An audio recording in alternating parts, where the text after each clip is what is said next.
Adairville School. It's not morning time, but today is March the 24th, 2020.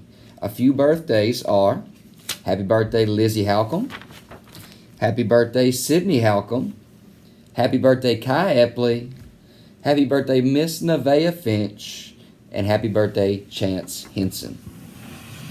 Hey everybody, good to see y'all. I know it's not morning time, but we're doing an afternoon assembly. We are eating school lunch today, so make sure that you are getting your school meal. You can get it at any location that we've listed on our Facebook page from 10 to 12, or you can come by here at school and get lunch. So don't forget to do that. It's really good, so don't miss out on school lunch.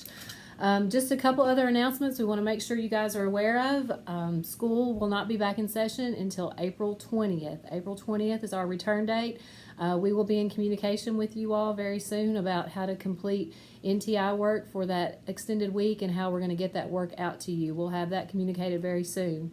Also want to remind our families to be sure to be checking Dojo and to look for updates from teachers and on our Facebook page. So we've got a lot of updates and we want to make sure everybody's seeing that this week. And then one of our last announcements is make sure to follow on Facebook our virtual dress-up days. We've loved seeing all of the different things that students are doing and seeing their work. It's been great seeing our students' faces. It's been super, super exciting. So please be sure to follow that. And we'll have tomorrow, which is reading with a loved one. So thank you so much, and we hope everybody is staying safe and healthy. We want to remind everybody of our cardinal expectations that we do every day, all day, which is bring your best, do the right thing, and be kind. And we know that's important because success starts now.